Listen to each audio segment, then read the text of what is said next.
Go, Carter. You should be the first one. Go. You can't get too close. Now let his kids go. Where's daughter?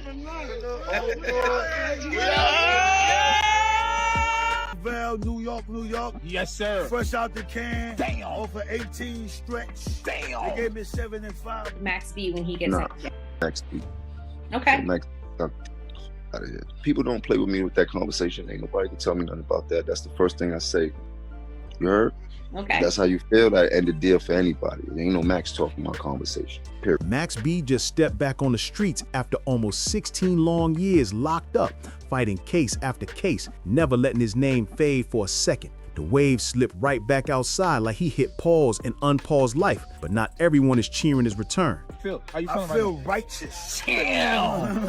I'm feeling good. Feeling good, I feeling know what good. it is. I'm grateful. Okay. I'm thankful. Love that, God is good. Word is somebody real familiar is already tight about all this, and that somebody is Jim Jones. Max touching down isn't just an old chapter flipping open, it's old wounds ripping open all over again, and the trolling aimed at Jim is already going wild. Not even 3 full days since Max walked out, and he's moving like he ain't missed a moment. You can't even scroll your phone without seeing him pop up somewhere. One minute he's in a jewelry spot checking out fresh ice. Next minute he's turning up at someone's birthday like he's been outside this whole time. Then he's posted in a club. Then he's showing up at a Jets game like he never disappeared from the scene. It honestly looks like a whole documentary crew is shadowing him around the city. This is not one of those quiet go home and chill situations. Max jumped right back into the spotlight like it was waiting for him, and he's enjoying every second of it. That's an A-lister. Okay. Anybody that got a sack, balls, look me up, I'm gonna get you right. And the wild part, the people are loving it too.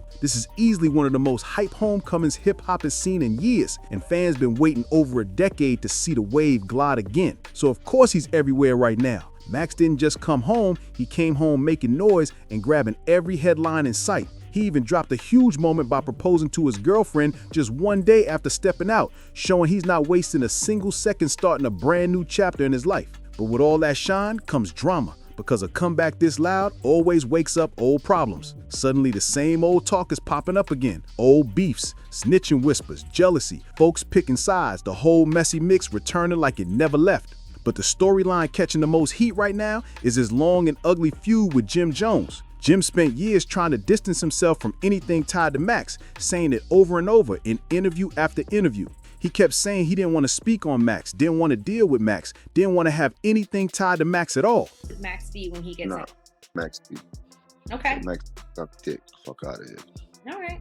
Okay. In one sit down, he even said F Max B, then later tried to clean it up by saying he could maybe forgive, but he never forget. That basically meant the door was locked shut with a steel bar across it. But now that Max is outside moving like he never left, everybody knew it was only a matter of time before Jim's name got dragged right back into the mix. And out of all people who could spark this whole thing up again, of course it was 50. Nobody was shocked for even a second. 50 and Jim been going back and forth for years. So the moment Max touched the sidewalk, it was the perfect setup for 50 to start clowning. He hopped on Instagram and went straight to work doing what he does best, shaking the whole scene up. He posted a meme from Belly with the character Rico eating a banana, tagging him as Jim Jones, basically hinting that Jimmy was snitching. Then 50 added his classic twist in the caption, writing something like, "Homie said Max home. It's packed in harbor. Jimmy about to drop a dime on these dudes, LOL." And just to crank the heat even higher, he added a clip of Max B on FaceTime with DJ Who Kid. After that, it wasn't just 50 stirring things. Bloggers, hip-hop pages, and fans jumped in too,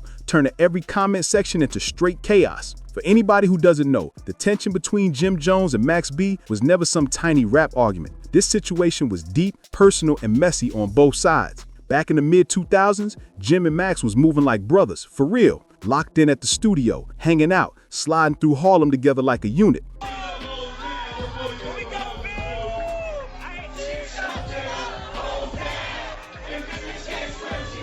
But before all the street shine, the fame, and the mixtape buzz, Max had already lived a wild life. He had come home in 2005 after serving 8 years on a robbery case, and once he stepped out, the world finally met Max Bigabell, a name he built by blending Biggie Smalls, Machiavelli, and Jigga. And when Max touched down, Harlem was in a whole different era. The Diplomats was running the city heavy. Cameron, Jules Santana, and Jim Jones had the streets on lock with hit after hit, dropping anthems that shaped a whole generation. Through Cameron, Max linked up with Jim, and the energy was instant. Jim signed Max to his Bird Gang label and paired him with legendary Harlem producer Dame Grease, and from there, everything started moving fast. By 2006, Max had already dropped his first mixtape, $1 Million Baby, and it hit the streets like a bomb. Max's raspy melodic delivery, his off-balance swagger, and that wavy style made him sound like nobody else out. At the same time, Bird Gang had another rising powerhouse, Stack Bundles. And with both Max and Stack in his corner, Jim Jones had the perfect duo behind him. These were supposed to be the future of Harlem. Max was the hidden force behind the hooks and melodies that helped Jim's tracks explode.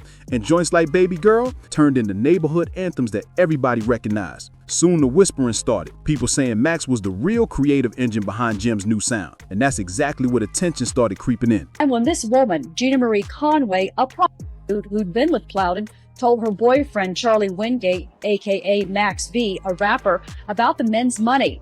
As Max's buzz kept rising, so did his street instincts, and those instincts pulled him straight into a situation that flipped his whole life upside down. Around that time, Max was dealing with his ex-girlfriend Gina Conway, who told him about a flashy dude she knew, Alan A. Plowden, a man living loud, running mortgage and mail hustles, rolling luxury cars, and throwing cash like it didn't matter. Gina said Max couldn't let that opportunity slide, so he started thinking they could hit a fast money move. The plan sounded simple. Pull up to his hotel room, grab whatever money was inside, and dip out clean. Gina said Max was the one who pushed the whole play, telling her he can give her a better life if she helped him out. But when they finally tried to make it happen, absolutely nothing went how they pictured it. Gina and Max's stepbrother, Kelvin Sims Leardam, were the ones who actually went to pull off the move. But the whole situation crumbled before it even began. In the morning of September 22nd at the Fort Lee Holiday Inn, police are called there after a man is shot to death. The victim, David Taylor from Florida, was staying in room 227. They were supposed to slide in while Plowden was out partying,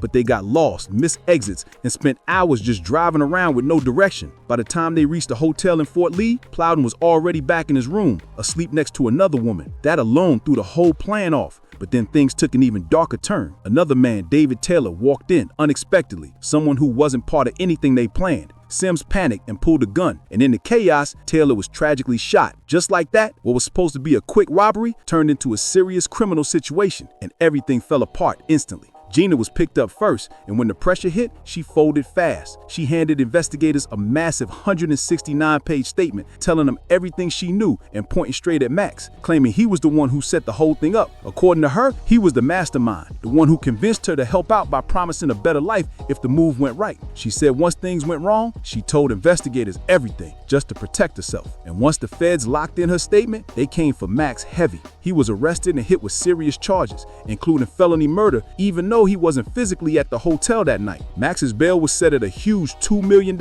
and suddenly, Harlem's rising wave was staring at the possibility of spending the rest of his life behind bars. While Max sat in that cold cell, time froze for him, but outside, the world kept spinning fast. And one of the wildest parts, Jim Jones, the same man Max once called his brother, was suddenly everywhere. He had just dropped We Fly High, better known as Ballin', and the track exploded overnight. It became a global anthem, turned into the biggest record of his entire career, and officially made him a solo superstar. But behind those prison walls, Max was hearing something completely different. He claimed he was the one who actually wrote We Fly High. According to Max, he ghost wrote that joint along with several of Jim's biggest records. The hooks, the melodies, even some of the ad-libs came straight from his own creative mind. So while Jim was on TV doing interviews, popping bottles, and stacking major checks, Max was stuck in the cell watching somebody else blow up off a sound he said he helped build. After almost 10 long months of waiting, Max finally caught a break. The judge cut his bail down to $90,000, meaning freedom was almost right there in front of him. But he needed help to touch the streets again, and that's where everything got messy fast. Jim stepped in, but not out of love, loyalty, or any brotherhood vibe. Word floating around Harlem was Jim only agreed to help with Max's bail if he signed over his publishing rights and agreed to drop 6 full albums under Bird Gang. What looked like a lifeline was really a trap dressed up as a favor. But Max was desperate, locked down and low on options, so he signed the papers. Songs already. How you think he got so hot? Came out with all them tapes. I did that. I put them hooks together. I made the hooks. I made the melodies. Yes. I made the shit, dog. I'm the man. Right there in that moment, Jim walked away with full control of Max's publishing, and Max walked out with temporary freedom, but his whole future was now tied to the same man he once trusted with his life. And when Max stepped out of jail in July 2007, he wasn't the same dude anymore. Prison had changed him. The smile was still there, but behind it was a colder, sharper version of himself carrying heavy resentment. He came home broke, betrayed, and locked into a deal that stripped away everything he had built. But as his buzz started rising again, Max realized something serious. If Jim wasn't going to treat him right, he was done staying quiet. He was ready for straight up war. And when Max said war, he meant it with his whole chest. This wasn't about credit anymore, it was fighting for respect, ownership, and his entire identity. He walked away from Bird Gang and started plotting his next move.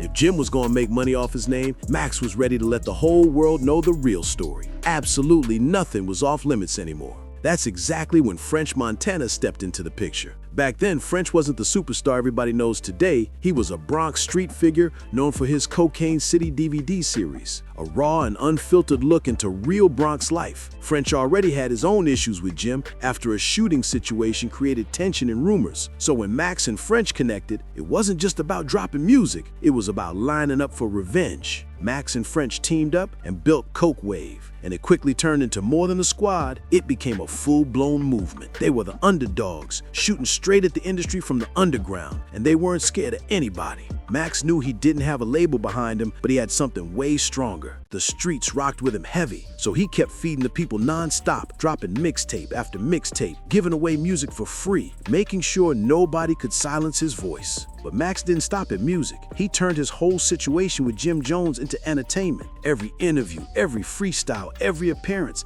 Max was throwing shots with zero hesitation. The first big punch landed with his mixtape Public Domain 3. The cover alone shook the city. Max standing in a graveyard next to tombstones labeled Millie Jim Jones and Vanilli Jules Santana, basically calling him fake like the group Milli Vanilli. Then the lyrics dropped and Max rapped, "I know them dudes need me." Max kept firing with lines like, "I was giving them the loop, but them dudes dumb blew it," letting everybody know he believed he built that whole sound, and that without him, they were completely lost. The record shook Harlem hard. Jim had the mainstream spotlight, but Max had the streets holding him down heavy, and he still wasn't done. Max pushed the feud even deeper and started going straight after reputations with no hesitation. One of the wildest moments of their whole back and forth came when Max dropped "She Touched It in Miami." This wasn't some light jab. This was straight disrespect wrapped inside a song, loud and bold. On the track, Max claimed that Jim's longtime partner, Chrissy Lampkin, had been involved with him, and that rumor blasted through the city like a siren. Max even rapped a line describing the situation in a graphic way, delivering it casually, laughing it off, and calling Jim emotional, saying Jim couldn't handle the truth he was dropping. Jim Jones, on the other hand, was blindsided hard. He didn't see any of this coming. When Max started firing those public shots, he tried to play it cool, brushing everything off and acting like Max wasn't even a factor. He slid into interviews claiming Max was just a bitter rapper who never made it, someone who couldn't survive the industry. Jim even denied Max had anything to do with We Fly High, insisting he wrote his own biggest hit, but the streets weren't buying that story at all. People had already heard the old reference tracks floating around, and Max's voice was all over him. Slowly, the whole conversation shifted. Fans started wondering how much of Jim's success, even back in the Dipset days, came from his own pen and how much it came from the people around him. To get my room so I could ram it up his ass. Pause. And ram the boom, I hit his so he can get all this. My car, right? My window was there. He tried to grab me. So when he came in the window, I punched him in his face. Meanwhile, Max wasn't slowing down 1 inch. He moved like somebody ready for pressure from anybody, anytime. He even started speaking publicly about how the beef wasn't just music, it was real-life energy. Max claimed there was a moment when Jim tried to ambush him in a parking lot, blocking his car with a Bentley. According to Max, he spotted the setup, hit the gas, rammed Jim's car out the way, and still managed to land a couple punches before peeling off. French Montana and people close to Max backed up his version of the story, and before long, the whole moment turned into straight neighborhood legend. The beef wasn't just rap anymore. It had turned into a full-blown street saga. Then came November 2008, the moment when everything jumped to a whole new level. Max and French decided they weren't just talking anymore. They were pulling up in person. They rolled deep into Manhattan and walked straight into the building where Jim was recording, ready to show the whole city that nothing was sweet around them. Max later claimed that when Jim realized what was happening, he called the police. Whether that was true or not, the accusation alone hit Jim's street reputation hard. In that world, being labeled as someone who called the cops was one of the worst things you could be tied to, and the conversation around Jim shifted fast. Not long after that, their crews bumped into each other again at a club in Brooklyn, and the whole spot exploded into pure chaos. Chairs flying, bottles breaking, security rushing in,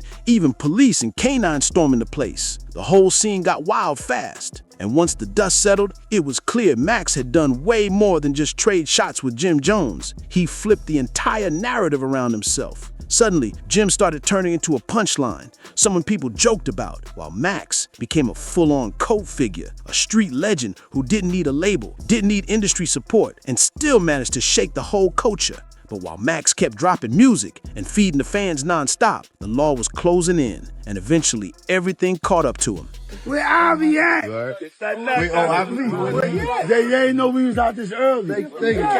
Max's old case from that chaotic hotel robbery had been crawling through courtrooms for years, and when the final verdict dropped, it crushed everything in sight. Max was sentenced to 75 years in prison, and the hip-hop world froze in disbelief. Haven't you been implying that Max cooperated? No, we got that paperwork. Fans couldn't believe it. It felt like the wave got wiped out before it ever reached the shore. And while people were mourning the loss of one of the most unique voices in the game, Jim Jones looked like he was silently celebrating behind the scenes. From Jim's perspective, it probably felt like he had just pulled off the ultimate business move. Max was locked away, couldn't speak for himself, and Jim still held control over the publishing tied to Max's music. He thought the whole war was done for good, but in May 2010, everything flipped right back around. Got the paperwork where he voluntarily met with law enforcement, and then he led them to the location of the female, told them what strip club she worked at, and now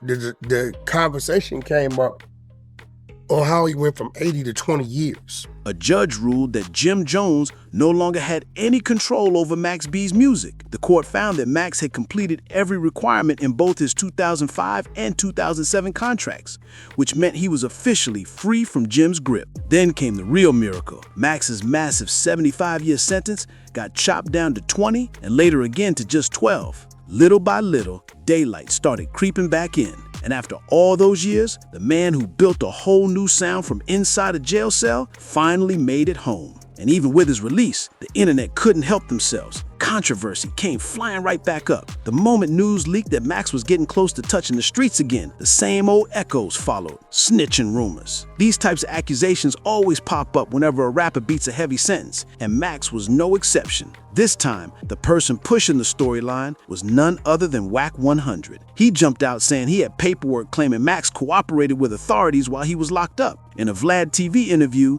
he said he had documents showing Max met with investigators and supposedly provided information that helped reduce his original sentence. Max even claimed Max shared details about a woman tied to the case. He said he even knew where the woman worked and all that, claiming this played a part in Max's sentence getting cut. He also said people close to Max confirmed the whole thing and hinted there was some kind of video evidence that could hurt Max if it ever surfaced. But here's the real problem. Nobody outside of Wack 100 has ever seen this so-called paperwork. Even Wack admitted he never met Max, never spoke to Max, never had any type of direct dealings with him at all. So most people looked at the whole situation for what it was, another attempt to grab attention off of somebody else's name. Fans jumped to Max's defense instantly, calling Wack's claim straight clout-chasing nonsense. And honestly, most people didn't care about the rumors anyway. They were just happy to see Max home, smiling, and finally getting a real shot at living life again. Now that Max B is officially back outside, the big question floating around is whether he'll jump back into the music game,